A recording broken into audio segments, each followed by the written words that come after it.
नमस्कार, मैं हूं Amod Shrivastava. Amazing thought, amazing message, amazing information की दिशा में आज एक कदम और आगे। आज के इस चिंतन का विषय है प्राकृतिक जीवन। प्राकृतिक जीवन जिएं और कृत्रिमता को त्यागें। फैशन परस्ती, कृत्रिमता, बनावट एवं प्रकृति विरुद्ध आहार विहार ने मनुष्य के स्वास्थ्य और दीर्घ जीवन को छीन लिया है। यह क्रम यदि न बदला तो आगामी शताब्दी तक वैसे ही बौने, छोटे, अल्पजीवी मनुष्य रह जाएंगे जैसे कि गोस्वामी तुलसीदास जी ने उत्तरकांड में कलयुग के अंत में होने वाले मनुष्यों के संबंध में भविष्यवाणी की है।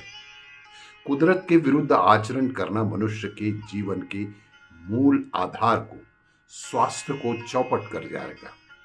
जब तक यह प्रवाहन ना रुकेगा, मानव जाति की बीमारी और वेदनाओं में किसी प्रकार की कमी ना होगी, वरन बढ़ोतरी ही होती जाएगी। इसलिए बीमारी और निर्बलता से सताए हुए, शारीरिक पीड़ाओं और असमर्थताओं में तड़पते हुए लोगों को एक बात कान खोलकर सुन ही लेनी चाहिए, और सुनकर ही नहीं, गांठ बांध लेनी चाहिए कि प्रकृति के कानूनों को तोड़ने में नहीं, वरन प्रकृति के कानूनों के पालन करने में ही उनका कल्याण है।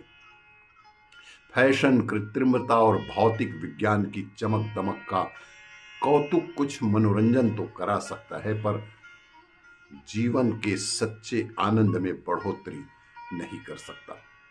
डॉक्टर की रंग बिरंगी औषधियां निरोगता की वृद्धि में कुछ भी सफलता प्राप्त नहीं कर सकी हैं, और आगे भी कोई तरकीब कामयाब ना होगी। प्रकृति माता से लड़कर नहीं, उसके आज्ञाकारी बालक बनकर ही हम उससे जीवन दान प्राप्त कर सकते हैं और सुखी और सरल जीवन जी सकते हैं।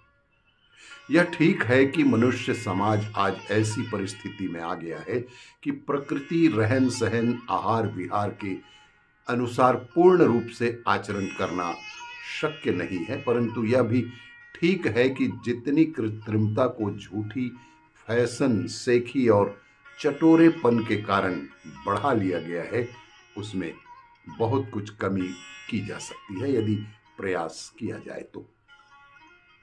सात्विकता, स्वाभाविकता और आवश्यकता का ध्यान रखकर यदि जीवन क्रम चलाने की नीति को अपना लिया जाए तो खान पान और रहन सहन के बहुत सारे आडंबर, जो आज फैशन और सभ्यता के आधार मालूम पड़ते हैं, तब व्यर्थ और निरर्थक और भार स्वरूप प्रतीत होंगे, और उनका शीघ्र से शीघ्र परित्याग कर देने की भी हम में इच्छा जागृत होगी।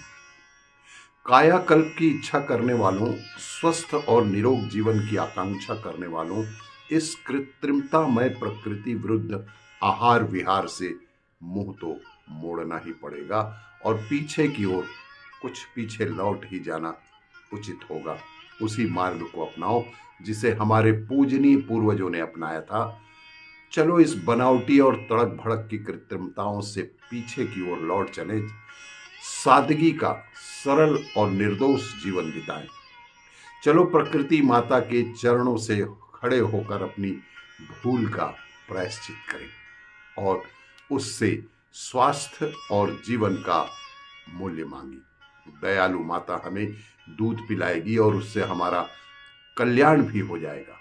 औचित्य, आवश्यकता और जीवन रक्षा को सामने रखकर आहार विहार का क्रम रखा जाए तो बहुत सारी निरर्थक, हानिकारक एवं अप्राकृतिक बात से हमें सहज ही छुटकारा भी मिल सकता है, और हमारा जीवन निरोगपूर्ण और सुखद जीवन के लिए हम जी सकते हैं।